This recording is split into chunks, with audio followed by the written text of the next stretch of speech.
como base por todo mundo, ele tem que ter déficit, ainda tem essa. Porque é a única maneira da moeda sair dos Estados Unidos. É. Porque se você tem déficit, significa que você usa mais a sua moeda para fora do que você recebe. Não geraria inflação, né?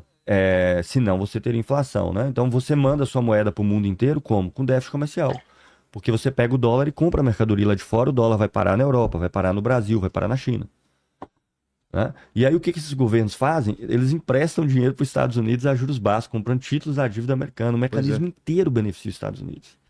Só que o que está em questão hoje, por exemplo, claramente não é guerra tarifária, são as contradições do capitalismo, são essas coisas que o Marx fornece a base para que nós podemos analisar. O que está em questão hoje é a disputa entre com a China.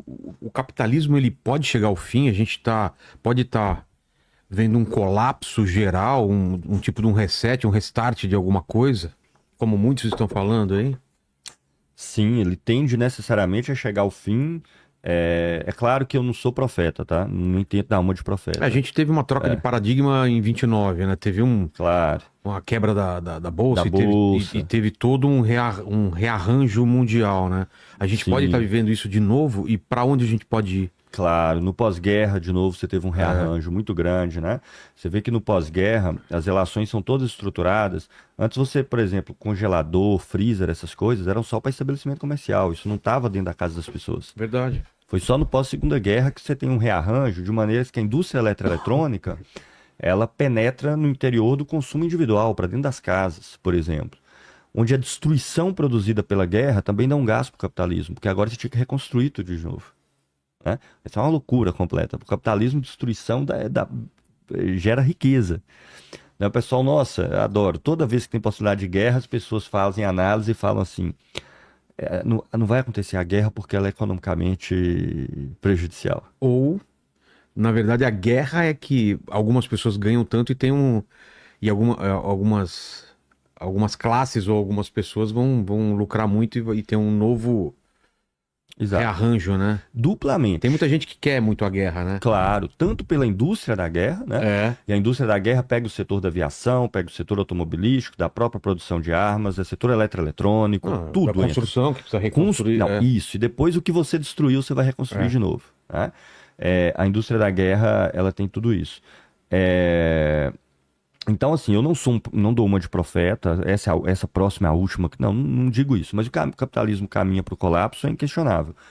Por várias razões. Veja só, a primeira delas, a gente já vive um cenário hoje, social, que é tão grave, que os programas de renda mínima, de assistência, como é o caso do Bolsa Família no Brasil, se tornou um programa universal no mundo inteiro, porque é tanta pessoa desempregada, que se você não tivesse os programas, você tem colapso social.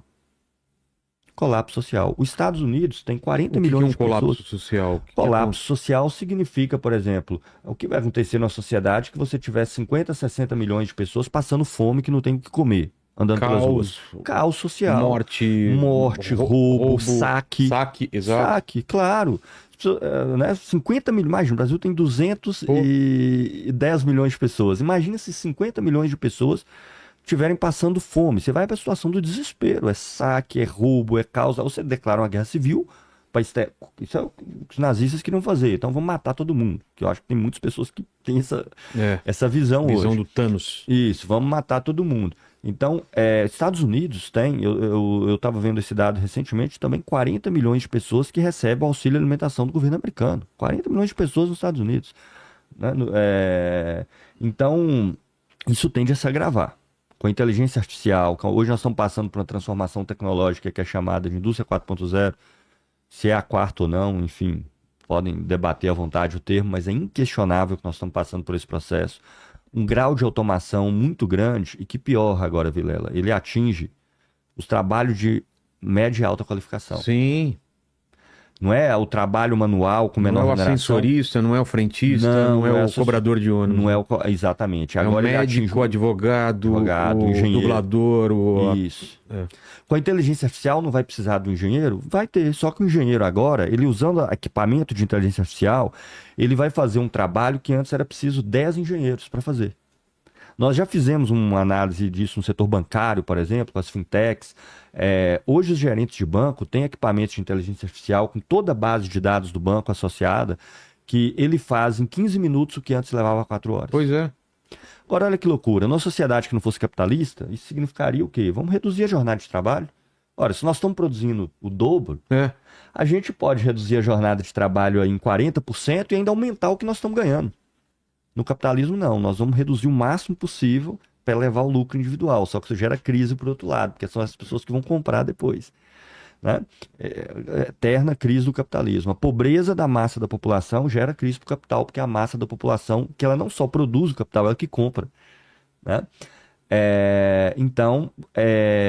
E mais, essa estagnação gera uma disputa global, é o que está colocado no mundo hoje.